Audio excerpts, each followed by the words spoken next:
दोस्तों रुकिए, सिर्फ कुछ दिन बाद बंगाल में वोट पड़ने वाले हैं और आज सुबह की एक खबर ने पूरा बंगाल हिला दिया है। ममता दीदी कह रही हैं, बीजेपी ने मुझे हटाने के लिए 1000 करोड़ का सौदा कर लिया है। मोदी जी कह रहे हैं, ये महाजंगल राज है, अब बदलाव का समय आ गया। योगी जी का बुलडोजर तैयार है। अमित शाह कह रहे हैं, दीदी अब स्टेप डाउन कर लो। और ओवैसी साहब मुसलमानों से कह रहे हैं, ममता ने सिर्फ वोट लिया, कुछ नहीं दिया। तो सवाल ये है, इस बार बंगाल की सत्ता किसके हाथ लगेगी? टीएमसी की फिर जीत, बीजेपी का कमाल, या ओवैसी कुछ सीटें छीन लेंगे? पूरी कहानी जानने के लिए अंत तक जरूर देखना, क्योंकि आखिर में एक बड़ा सस्पेंस है। लेकिन उससे पहले चैनल सब्सक्राइब कर लो, बेल आइकन दबाओ ताकि अगली वीडियो की खबर सबसे पहले मिले। चलिए शुरू करते हैं।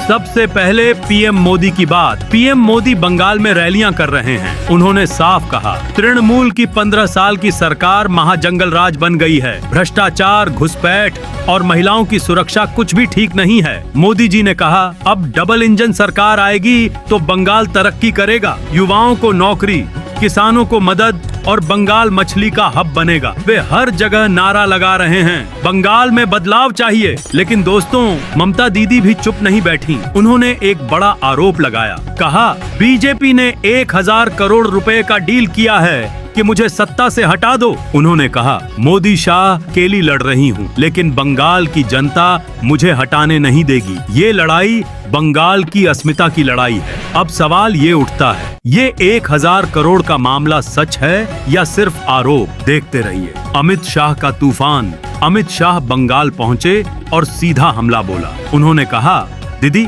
अब आपकी उम्र हो गई है, प्रचार करना छोड़ो और स्टेप डाउन की तैयारी कर लो। शाह जी ने कहा, टीएमसी ने महिलाओं की सुरक्षा नहीं की, घुसपैठ रोकने में नाकाम रही और सिंडिकेट राज चलाया। उन्होंने वादा किया, बीजेपी आएगी तो यूसीसी लागू होगा, युवाओं को मदद मिलेगी और उत्तर बंगाल में अच्छा अस्पताल बनेगा। नारा दिया, भय नहीं भरोसा। अब आते हैं योगी आदित्यनाथ पर। योगी जी बंगाल में रैली कर रहे हैं। उन्होंने टीएमसी को टेरर, माफिया, करप्शन कहा। योगी जी बोले, बंगाल में कानून का राज चाहिए, अपराधी बुलडोजर से भागेंगे। उन्होंने कहा, बंगाल में सिर्फ बंगाली बोली जानी चाहिए और विकास होना चाहिए। ये सुनकर ममता समर्थक नाराज हो गए, लेकिन बीजेपी वाले जोरदार तालियां बजा रहे हैं। अब असुद्दीन ओवैसी की बारी। ओवैसी साहब भी बंगाल में घूम रहे हैं।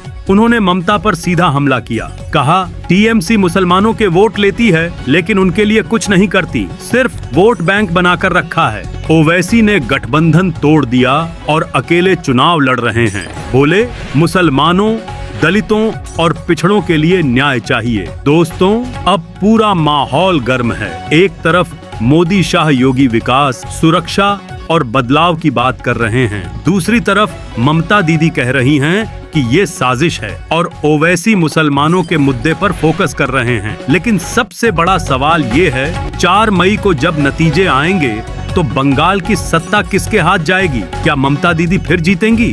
क्या बीजेपी इतिहास रच देगी या ओवैसी कुछ सीटें निकालकर गेम बिगाड़ देंगे? आपको क्या लगता है? कमेंट में जरूर बताओ। बंगाल में अगली सरकार किसकी बनेगी? मोदी वाली, ममता वाली या कोई और? अगर वीडियो अच्छी लगी तो लाइक कर दो, दोस्तों के साथ शेयर कर दो और चैनल सब्सक्राइब कर लो। बेल आइकन दबाओ ताकि अगली वीडियो की खबर सबसे पहले मिले। धन्यवाद दोस्तों। जय हिंद, जय बंगाल। मिलते हैं अगली वीडियो में, तब तक बने रहिए।